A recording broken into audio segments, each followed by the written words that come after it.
Olá, nós estamos aqui então na nossa série A Blasfêmia contra o Espírito Santo.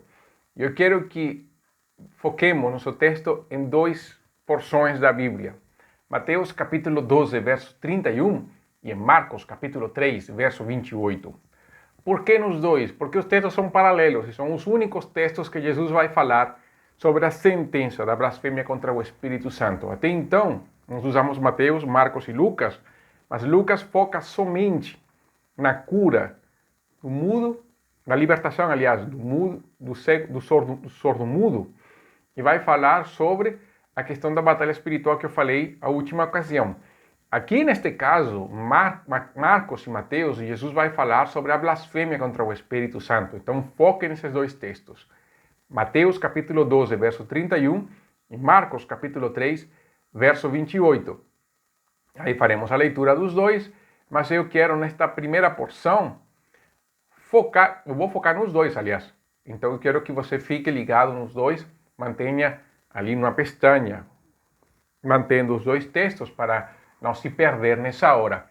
Mateus 12, 31 ao 32 fala assim: Portanto vos digo, todo tipo de pecado e blasfêmia será perdoado aos homens, mas a blasfêmia contra o Espírito Santo não será perdoada. Se alguém dizer alguma palavra contra o Filho do Homem, isso lhe será perdoado. Mas se alguém falar contra o Espírito Santo, não lhe será perdoado, nem neste mundo, nem no vindouro. Marcos 3, 28 ao 29 fala assim: Em verdade vos digo, todos os pecados serão perdoados aos filhos dos homens, bem como todas as blasfêmias que proferirem. Mas quem blasfemar contra o Espírito Santo nunca mais terá perdão, mas será culpado de pecado eterno, pois diziam, ele está possuído por um espírito impuro. Aqui então, a conclusão das palavras de Jesus. Mas eu quero hoje focar num aspecto que está no verso 31, a primeira parte do verso 31 de Mateus e o verso 32, e que está em Marcos 3, 28, que é que há perdão para os pecados dos pecadores. Jesus fala, e eu quero usar Marcos, somente porque Marcos está mais linear, fala assim: todos os pecados serão perdoados aos filhos dos homens, bem como todas as blasfêmias que proferirem. Mateus acrescenta que se alguém dizer alguma palavra contra o Filho do Homem, isso lhe será perdoado. Então, por que há perdão? Em primeiro lugar, nós podemos pensar na bondade do Senhor.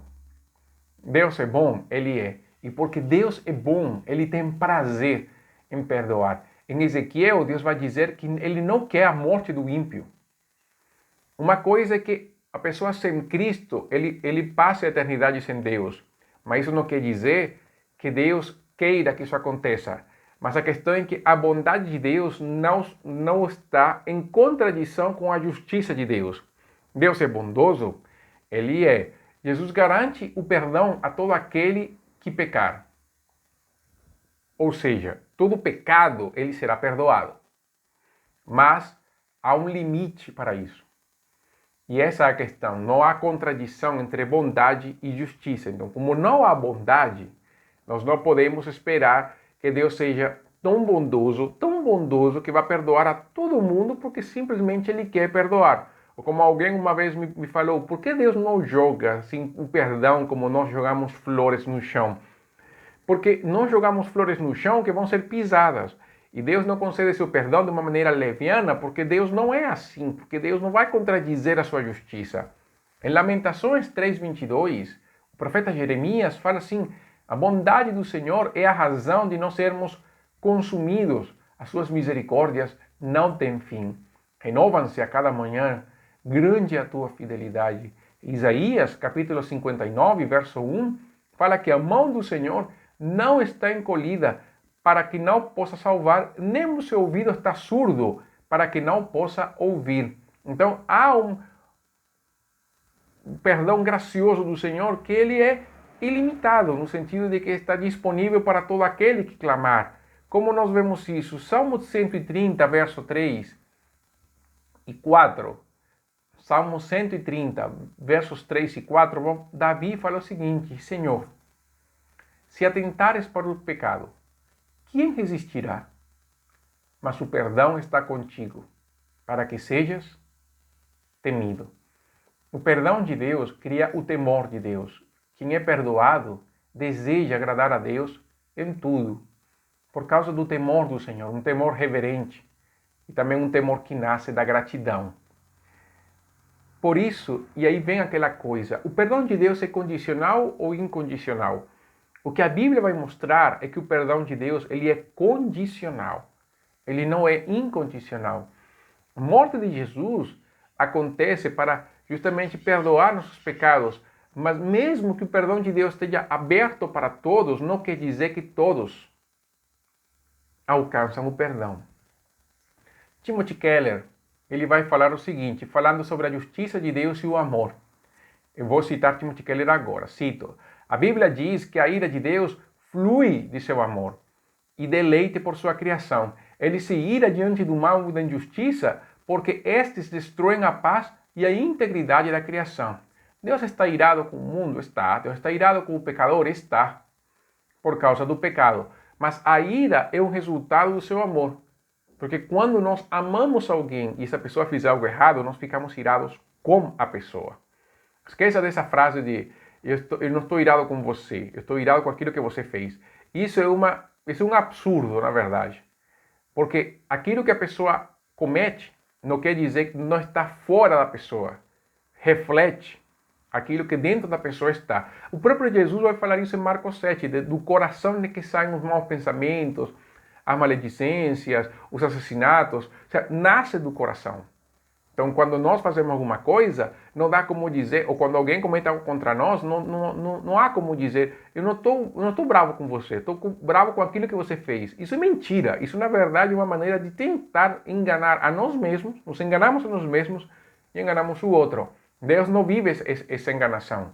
Deus se ira, sim, contra o pecador. E essa ira é resultado do seu santo amor. Se Deus ama o mundo e o mundo vai contra ele, Deus não tem como simplesmente cruzar os braços e falar assim, mesmo assim eu amo vocês. Não existe, isso é um Deus absurdo, um Deus que não merece ser louvado. Por quê? Porque Deus é justo. E o preço do perdão é tão caro, é tão grande, porque foi a vida do Filho de Deus. Deus nos perdoa porque a dívida que era nossa, Ele pagou. O castigo que era para nós suportar, Jesus suportou. O perdão, nas palavras de Timothy Keller mais uma vez, é um sofrimento oneroso.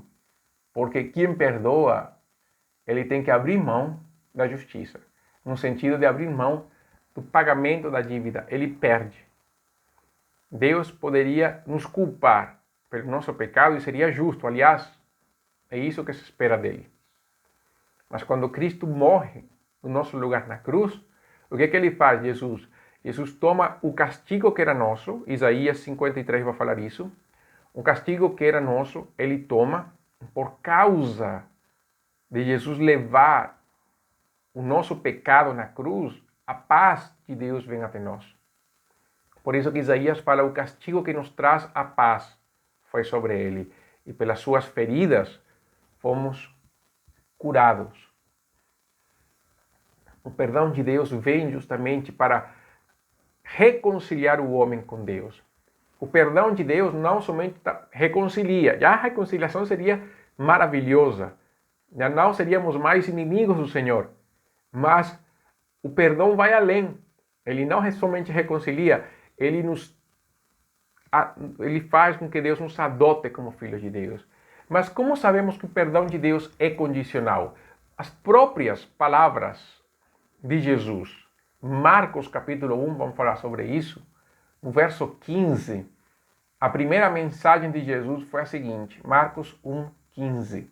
Completou-se o tempo e o reino de Deus está próximo. Arrependei-vos e crede no Evangelho. Arrependei-vos. Atos 2,38, quando as pessoas perguntaram para Pedro, na sua primeira mensagem, o que faremos? Pedro respondeu, arrependei-vos e cada um de vós seja batizado em nome de Jesus Cristo para o perdão dos pecados. Arrependei-vos para o perdão dos vossos pecados e recebereis o dom do Espírito Santo. Ele repete essa fórmula em Atos 3:19. Arrependei-vos, pois, e convertei-vos para que os vossos pecados sejam apagados. Então, o perdão de Deus é condicional? Sim, ele é condicional a todo aquele que clamar, todo aquele que se arrepender. O perdão é condicional ao arrependimento. Sem arrependimento, não há perdão. E Jesus promete que, inclusive, as blasfêmias cometidas contra ele serão perdoadas. Se alguém dizer que Jesus não é o Messias, não havia problema nenhum. Se ele se arrependia, seria perdoado. Pense em Pedro. Pedro, quando Jesus foi preso, as pessoas chegaram para Pedro e perguntaram assim: você andava com ele? E Pedro falou: não, eu não sei quem você está falando. Não, é verdade, você esteve com Jesus. Não, eu juro que eu não estava com ele. E volta a pessoa a falar e fala assim: até esse sotaque de Galileu mostra que você andava com Jesus. E a Bíblia fala que Pedro amaldiçoou nessa hora. E Lucas vai mostrar que Jesus tornou seu olhar, se encontrou seu olhar com o de Pedro. Pedro nega Jesus. Pedro, discípulo, nega Jesus. E quando ele se arrepende, nós vemos a maravilha da restauração de Cristo em João capítulo 21. Nós podemos pensar também no ladrão na cruz. Mateus 27:44 vai dizer que os ladrões o insultavam. Os ladrões. Os dois ladrões pendurados ao lado da cruz, ambos insultavam Jesus. Mas Lucas vai mostrar que um deles se arrependeu. Mas no começo, ele foi insultado por ambos os ladrões. E, por último, o caso na Bíblia assim, mais marcante é o caso de Saulo. Saulo foi um perseguidor da igreja. E isso que ele vai mostrar em 1 Coríntios capítulo 15, ele fala que ele era indigno de ser chamado apóstolo, porque ele perseguiu a igreja de Deus. Mas pela graça de Deus, Paulo fala, sou o que sou. Paulo, nos seus testemunhos, não em Atos capítulo 9, porque é o testemunho de Lucas, mas em Atos 22, em Atos 26, quando Paulo dá seu testemunho, ele vai mostrar justamente que ele era perseguidor da igreja, mas foi alcançado por Jesus. Mesmo que ele blasfemava contra Cristo, porque entenda muito bem, lembre das bem-aventuranças, quando Jesus fala que quando somos perseguidos por ele, nós somos bem-aventurados. E em João, Jesus vai dizer que aquele que nos perseguir, ele vai achar que está servindo a Deus, mas na verdade está perseguindo o próprio Jesus. Então, quando Jesus, em Atos 9, fala para Saulo, por que me persegues? É justamente isso. É essa a ideia. Quem persegue a igreja, persegue o próprio Senhor. E ali Paulo vai dizer, sou indigno, mas a graça de Deus me alcançou. E por causa desse perdão gracioso de Cristo, Paulo fala, eu sou o que sou, pela graça de Deus. O dom imerecido, o perdão vem acompanhado da graça, porque ele é imerecido. Ninguém merece o perdão. Ninguém tem uma condição de dizer, Deus tem que me perdoar. Não, Deus não tem que perdoar ninguém. Deus perdoa porque ele é gracioso, bondoso, e porque a justiça que nós merecíamos, aquela condenação que nós merecíamos, foi paga por Jesus na cruz. Por isso, quando falamos do perdão, e por isso é importante voltar ao perdão quando falamos da blasfêmia contra o Espírito Santo, porque Jesus vai falar que quem blasfemar, quem pecar tem perdão, inclusive quem blasfemar contra o Filho de Deus tem perdão. Lembre que a sequência das palavras de Jesus, este acontecimento vem depois que Jesus perdoa aquela mulher pecadora na casa de Simão, o fariseu. E isso é importante porque Jesus vem com uma sequência falando do perdão, sobre a nossa impossibilidade de alcançar o perdão, misericórdia e graça, e como Deus graciosamente então cancela a nossa dívida e nos torna filhos. Jesus volta a esse assunto agora, para reforçar a ideia de que nós temos livre acesso ao Pai por meio de Jesus. na segurança de que Ele perdoará os nossos pecados, visto que na retrospectiva, nós, para aquele que está em Cristo, nós fomos perdoados por pecados piores no passado. Para aquele que é filho de Deus, há uma esperança. As palavras de Jesus nos dão esperança, não esperança para pecar. Entenda isso. Romanos capítulo 6 diz que nós não podemos permanecer no pecado para que a graça se torne maior. Mas há um aliciente, Deus perdoa nossos pecados, ainda há perdão. Romanos capítulo 5, verso 8, e se lemos até o verso 11, vamos ver aquilo que Paulo quer dizer que é muito maravilhoso para aquele que está em Cristo. Paulo fala assim: Deus prova o seu amor para conosco, ao ter Cristo morrido por nós quando ainda éramos pecadores.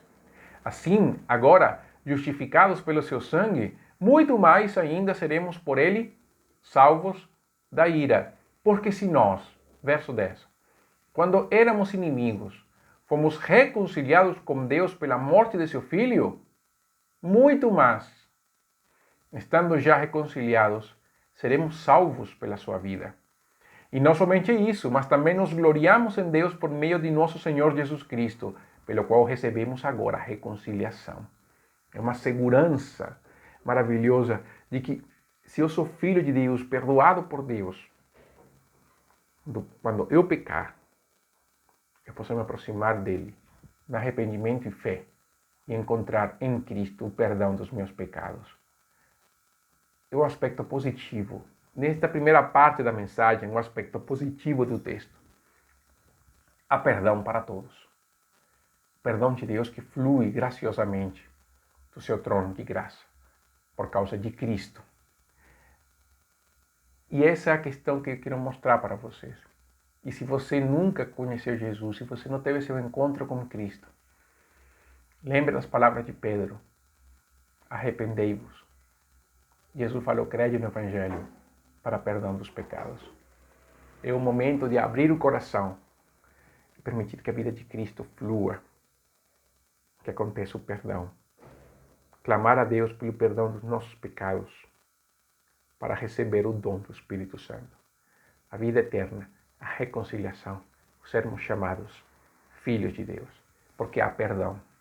Mesmo que você tenha blasfemado contra Jesus, falado contra Jesus, mesmo que você tenha feito muitas coisas no passado, não há pecado que seja maior do que o perdão de Deus.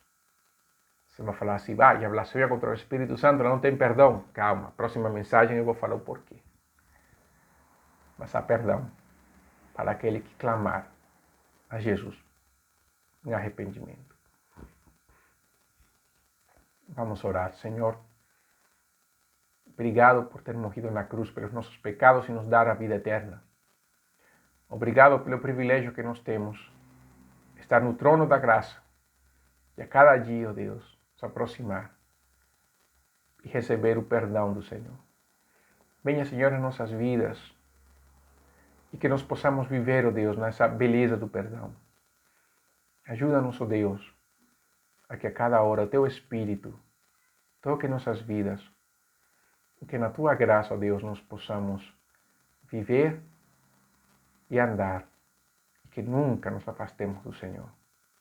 Livra nossos corações da dureza, liberta nossos corações da maldade, que a nossa vida continue estando escondida com Cristo em Deus, para a glória do Teu nome.